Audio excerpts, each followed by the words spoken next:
Joseph Saidu Momoh was a Sierra Leonean politician and military officer who served as the second president of Sierra Leone from November 1985 to April 1992. In this episode, we look at the rise and fall of Joseph Saidu Momoh, who made history in so many ways. As he was the second president of Sierra Leone, the first major general in the Republic of Sierra Leone Armed Forces, the longest-serving military chief of the Republic of Sierra Leone, serving from 1971 to 1985. He is the man who historically drafted the 1991 Constitution of Sierra Leone, which made provision for the return to multi-party democracy. He also made history by becoming the first serving military chief to become head of state through the ballot box in post-colonial Africa.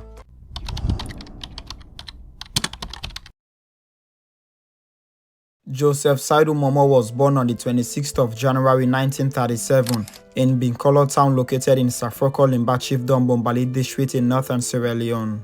He was born into a Christian family who were of the Limba tribe. Momoh was born to a humble but respectable family.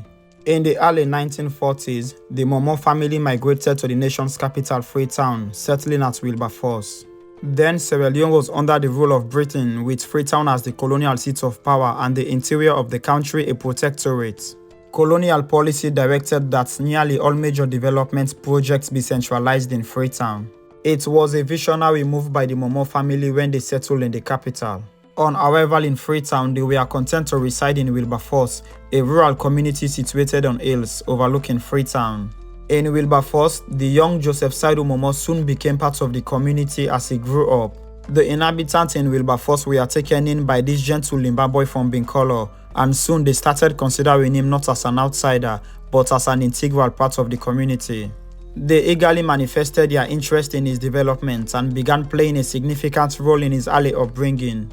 In 1943, the young Joseph Saidu Momoh, now 6 years old, was enrolled in the government rural school in Wilberforce. Like other boys of his age, he enjoyed going to school, played in the dust like a real African schoolboy with his pals, and particularly enjoyed participating in sports and games. He successfully completed his elementary schooling in 1950, and in 1951 he gained admission at the West African Methodist Collegiate School.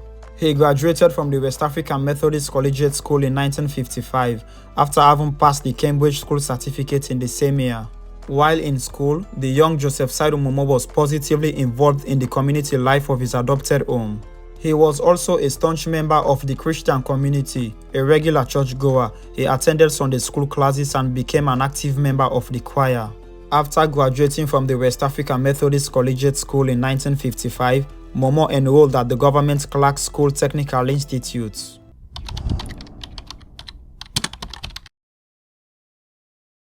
After graduating from the Government Clerk School Technical Institute, Momoh joined the civil service in 1956 and worked as a third-grade clerk until his resignation in 1958. And in September of that year, Momoh enlisted as a private in the then Royal West African Frontier Force, thus starting a long distinguished military career. The same year in which he enlisted in the army, he was enrolled at the Regular Officers Special Training School in Accra, Ghana, where he did preliminary officer cadets training. As a determined and hardworking young man, Momoh found himself being frequently recommended by superior officers for further training. After gaining battalion experience, Momoh was sent to Nigeria, where he successfully completed a course in infantry weapons in 1960. Where he won the Baton of Honor, and while in Nigeria, Momoh met the future head of state of Nigeria, Ibrahim Badamasi Babangida. The both of them became classmates and friends. Momoh was then sent to the United Kingdom to pursue an advanced course in infantry weapons, where he won the Sword of Honor as the most outstanding overseas cadet. In 1963, Momoh was commissioned as second lieutenant in the then Royal Sierra Leone Military Forces. Momoh then became a member of a newly created officer corps of a young army in a newly independent African state. As a highly disciplined and efficient young officer, Momoh found himself moving rapidly up the ladder in the military hierarchy. He was promoted captain and appointed adjutant of the 1st Battalion Royal Sierra Leone Regiment. In 1966, he was elevated to the rank of major while he was commanding Mora Barracks in Daru in eastern Sierra Leone. In 1967, Momoh married Miss Anna Victoria Lucinda Wilson, a young lady from the southern part of Sierra Leone, who was then employed in the Sierra Leone police force. Between 1967 and 1968, Sierra Leone was rocked by serious political turmoil, and Momo found himself being detained at the Paneba Road prison in Freetown after the military coup which hosted the National Reformation Council. He was released 7 months after he returned to civilian rule, and he was reabsorbed into the military as an officer. In 1969, he was promoted to the rank of Lieutenant Colonel and appointed commanding officer of the 1st Battalion Royal Sierra Leone Regiment, and in 1970 he became a full colonel. In 1971, President Sierra Leone appointed Momo as acting force commander, following an attempted military coup led by the force commander Brigadier John Amadou Bangura earlier in March of 1971. Momo was confirmed in his new position as force commander in November of the same year, and Momo was awarded the insignia of Officer of the Most Excellent Order of the British Empire in the same year. He was promoted to the rank of Brigadier in 1973. And in 1974, President Sierra Leone appointed Momo as a member of parliament and minister of state with cabinet status. Momo was also awarded with the State Award of Officer of the Order of the Rochelle. And in 1983, Momo became Major General of the Republic of Sierra Leone Military Forces, the highest ranking officer and the first of its kind in the military history of Sierra Leone. As Force Commander, Momo saw to it that conditions in the army were improved and embarked upon modernizing the army. Momo encouraged men and officers of the armed forces to pursue further academic and military courses and engage in productive ventures for the benefit of the whole country. Soon, the military were engaged in farming and road and bridge building. Away from the barracks, Momo was actively involved in the life of the community. Momo was a keen sports fanatic. As a young man, he played for the famous Young Stars of Makeni, and he later played for mighty Blackpool in First Division League matches. Momo also played tennis ball, basketball and volleyball. He was also president of the Sierra Leone Football Association, and for 10 years he was president of the mighty Blackpool Football Club, for which he was also life patron. He was also president of the Sierra Leone Boxing Association and was at one point president of the Referees Association. When President Sierra Leone was about to retire from politics at the end of his term as President of Sierra Leone in 1985, he decided that Momo should succeed him as president, perhaps because of Momo's loyalty, as it is possible to attribute the stability Sierra Leone enjoyed during the Sierra Leone's era in no small measure to Momo. Having been the longest-serving force commander, which is a tribute to itself, Momo displayed leadership qualities by keeping together an army that had not only been politicized, but also infused with ideologies of ethnic particularism and stopping it as an army from interfering directly or violently in civil state matters. Momo had all the means and opportunity to stage a coup, and many anti-government people wanted him to do so when things went haywire under Sierra Leone, but not for once did he try staging a coup at a time there were lots of coup plots in Africa. After pressuring all other potential successors to step aside, President Sierra Leone chose Momo to become leader and Secretary General of the ruling All People's Congress, the only political party in the country by then, as the country was in a one-party state. At the All People's Congress conference held in Freetown in August of 1985, Momo was nominated as leader and Secretary General of the ruling All People's Congress. Momo automatically became the sole presidential candidate for the presidential election fixed for October 1st of 1985. There were jubilations everywhere, but in the army barracks in particular there were great celebrations. Momo was however quick to point out that his government was not going to be a military one, as he was being elected constitutionally. Momo then retired from the military. He then began to tour every part of the country to explain his position and proposed policy, and canvass the support of the electorate. For according to the constitution, he needed to win a simple majority of the vote cast in order to be legally installed as president. In the limited time at his disposal, Momo visited all parts of the country on his election campaign. Everywhere Momo went to, he was greeted by wild scenes of eagerness and support. The whole nation was poised for a change from the old leadership. Momo's public presentation soon made him one of the most charismatic figures on the political scene of Sierra Leone since independence in 1961. The election itself was carried out on the 1st of October of 1985 as scheduled without incident, and Momo won by a resounding victory. Momo's candidacy was approved by over 99% of the vote, with just over 4,000 people voting no. This event is most significant in the history of post-colonial Africa. For the first time, a military head of a nation's armed forces, while still a serving officer, was adopted as a leader of the single political party, and by referendum voted into power a civilian head of state. Without using physical force, Momo was constitutionally elected president of the state. On the 28th of November of 1985, Momo took an oath of office before the Chief Justice. As President of Sierra Leone, Momo was first perceived as the person who would rescue Sierra Leone from the jaws of authoritarian rule and install transparency and accountability in government. Momo's strong connections with the army and his verbal attack on corruption earned much needed initial support among Sierra Leoneans. But within the shortest period of time, Momo proved to be a weak and incompetent leader, and he surrounded himself with the same people of the past regime of Sierra Stevens. People who had no fear or respect for him, so therefore cannot serve him loyally. So within a year, they decided to enrich themselves and make Momo unpopular and ensure that he failed as President of Sierra Leone. On the political front, Momo introduced a political philosophy he called constructive nationalism. According to this philosophy, Sierra Leoneans were to put the country above their self-interest in all matters. But however, even his own ministers did not practice this philosophy. Momo inherited a weak and ugly economy, though with determination to make a change, and although he made significant effort in combating corruption, but he was unable to stop the trend. The country currency decreased in value, and Sierra Leone reached the point under Momo where there were no national power supply. There was serious scarcity of the national staple foods. There were long queues for fuel in almost all filling stations across the nation. Momo also inherited a highly politicized, weak and corrupt judiciary, and he was unable to stop the trend. The country's minerals continue to be mined illegally by individuals, mostly by foreigners with the support and collaboration of the political class and some senior members of both the military and the national police force. Momo then had the cause to declare a state of economic emergency to arrest the ugly situation, but very little was achieved. Arms and ammunition and other warfighting materials were in severe scarcity. The military was not trained and equipped for jungle warfare.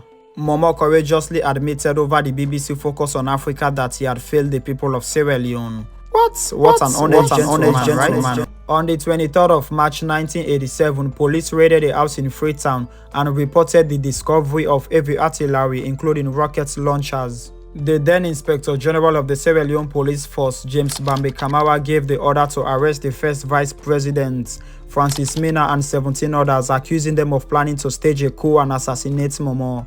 Mina was a personal friend of Momo. Mina had intellectually helped Momo to be qualified as a presidential candidate. Mina was a cousin of former President Sierra Stevens, and under the Sierra Stevens government, he served in various ministries. Mina was a lawyer, and he was the brain former President Sierra Stevens used to legally manipulate the constitution in order for him to pass over his vice president Sori Ibrahim Koroma and make Momo his successor.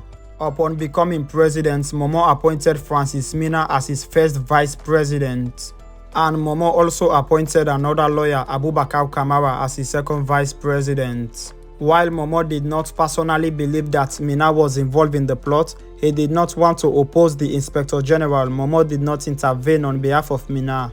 The treason trial went on for several months, and Mina was found guilty. Mina and 17 others were convicted of treason and sentenced to death. In October of 1989, the former vice president Francis Mina and 5 others were executed by hanging, and 10 others had their death sentences commuted to life imprisonment. Momo and the then future president of Sierra Leone, Alhaji Ahmed Tijan Kaba, were long-standing friends. Momo returned to Alhaji Ahmed Tijan Kaba all his properties that were seized by former Sierra Leonean military head of state, Andrew Johnson Smith. And Momo even returned to Alhaji Ahmed Tijan Kaba all his properties that were seized by his own immediate predecessor, Sierra Stevens. Kaba was found to be corrupt in absentia by a commission of inquiry for cutting some of the illegal business deals for former Sierra Leonean Prime Minister Albert Magai in the 1960s. As a result of that, his properties were seized, and he was also banned from holding public office in the country in the future. Momo also overturned the commission that banned Kaba from holding public office in the country, henceforth paving the way for Alhaji Ahmed Tijan Kaba's presidency. In November of 1987, Momo declared a state of emergency after workers in the public sectors engaged in strikes caused by the government's inability to pay their salaries. With the state unable to pay its civil servants, those desperate enough ransacked and looted government offices and properties. The government hit rock bottom when it could no longer pay school teachers and the education system collapsed. Momo declared that education was a privilege and not a right of citizens. The bulk of Sierra Leone's teenagers in the late 1980s roamed the streets aimlessly. As the situation continued to get out of control, much of Sierra Leone's professional class fled the country. By 1991, Sierra Leone was ranked one of the poorest countries in the world, even though it benefited from ample natural resources. On the 23rd of March of 1991, a rebel group called the Revolutionary United Front launched a rebellion against the government of Sierra Leone on the eastern part of the country near the border with neighboring Liberia. The following day, a dismissed Army Corporal Fode Sanko claimed responsibility over the BBC Focus on Africa. And over the BBC Focus on Africa, Fode Sanko said that he was waging a war against the corrupt and oppressive regime of the All People's Congress. Fode Sanko was an army corporal when he got dismissed and jailed in 1971 for taking part in the failed attempted coup of Brigadier John Amadou Bangura against former President Siaka Stevens. Brigadier John Amadou Bangura and 3 others were executed for the failed coup, and Fode Sanko was dismissed from the army and jailed for 7 years. Fode Sanko emerged from prison a bitter man seeking revenge. Fode Sanko harbored a personal grudge against the All People's Congress and Momo, who succeeded Brigadier John Amadou Bangura as force commander in 1971. Fode Sanko had the support and backing of Liberian warlord Charles Taylor, as both of them were trained in guerrilla tactics in Libya. Charles Taylor also harbored a personal grudge against Momo. Charles Taylor had been denying the use of Sierra Leone as a base to launch his rebellion against President Samuel Doe of Liberia. Therefore, Charles Taylor vowed to revenge by arming Sanko's rebels and even sending some of his own hardcore rebels. In less than 1 month, the rebellion has affected the south and eastern borders of the country. Most of the security border posts in the south and eastern parts of the country had been captured by the rebels, as both the Sierra Leone army and the Sierra Leone police were too weak to defend the states. Momo was then forced to draft the 1991 Constitution of Sierra Leone, which terminated the one-party state that was established in 1978. As the new constitution made provision for the return to multi-party democracy, the constitution became effective on the 1st of October of 1991, following a popular referendum, and was approved by Momo. Civilian politicians started reorganizing themselves in different political groups. By the time the constitution was published, about 10 opposition movements had been created, but most civilian politicians were not sure whether the All People's Congress would conduct free and fair democratic elections. By the later part of 1991, many members of Momo's administration, including his first and second vice president, had resigned from the government and the All People's Congress. Within 1 year of fighting, the Revolutionary United Front rebellion has claimed the lives of thousands of people,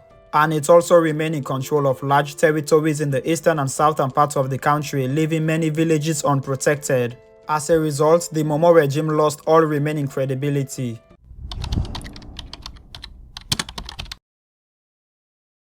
In the early hours of April 29 of 1992, some young army officers left the war front to enter Freetown with mounted aircraft twin-barrel guns, and they occupied the State House in Freetown, which is the president's office. And Momo was overthrown in a military coup. A 25-year-old captain, Valentine Strasser, announced the coup on the radio.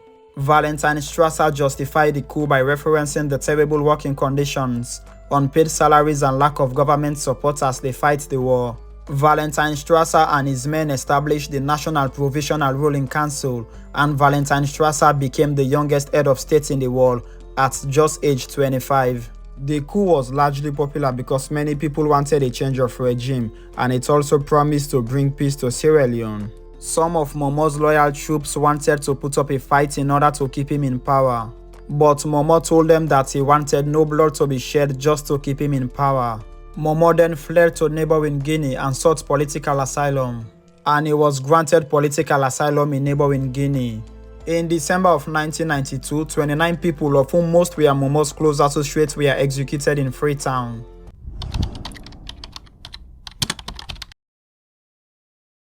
While in Guinea, Momo took up residence in a mansion in Conakry, where he lived a peaceful and quiet life, as he gave the President of Guinea his assurance that he will not meddle in the politics of Sierra Leone. Momo stayed in Guinea for 5 years and never for once did he make any political statements. The BBC, VOA and Radio France International made many attempts to talk to him over the radio, but he declined. While in exile, Momo lost his wife in May of 1996. In 1996, general elections were held in Sierra Leone, and the Sierra Leone's People's Party, which had been in opposition for almost 30 years, won the elections, with Alhaji Ahmed Tijan Kaba becoming the first democratically elected president of Sierra Leone. In the same year, Alhaji Ahmed Tijan Kaba went to Guinea and requested to see Momo, and he told Momo to return back to Sierra Leone. Momo told him that it was difficult to return back to Sierra Leone because there were certain constraints. As when he was overthrown in 1992, all his properties were seized, including his military pensions and his savings in the bank. Alhaji Ahmed Tijan Kaba assured him that he will create an atmosphere for him to return back to Sierra Leone, and for him to live a life worthy of someone who had been head of state of that country. On that basis, Momo returned to Sierra Leone from exile in February of 1997.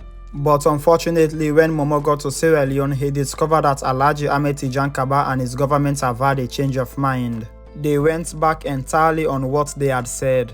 Then Alhaji Ahmed Tijan Kaba admitted that it was his own intention to give Momo all he had promised. But some members of the ruling Sierra Leone's People's Party had prevailed upon him not to do so. Momo was then ridiculed over the radio on whether he should be paid his retirement benefit or not, and his enemies had a field day to stack all sorts of unprintable words against him. As the civil war continued to escalate, in May of 1997 there was another military coup in Sierra Leone, and the government of Alhaji Ahmed Tijan Kaba was overthrown by a group of army soldiers who called themselves the Armed Forces Revolutionary Council. And Alhaji Ahmed Tijan Kaba fled to Guinea, where he gathered international support.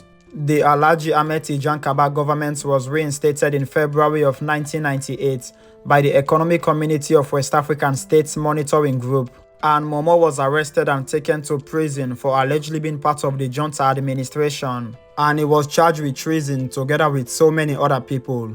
Momo went through the treason trial, but none of the treason counts was proven against him, but he was still found guilty of conspiracy. Momo's trial was so humiliating and he was sentenced to 10 years in prison. As the civil war continued, the rebels entered Freetown on the 6th of January of 1999. They broke up the central prison and released all prisoners including Momo. The rebels took Momo hostage and traveled with him to the northern town of Makeni. And while in Makeni, Momo met the rebel leader Fode Sanko, who humiliated Momo in large crowds. Momo found himself behind rebel lines for 11 months. Momo was released from the hands of the rebels and taken to Freetown in November of 1999. Momo later flew back to Guinea, where he fell sick and died on the 3rd of August of 2003.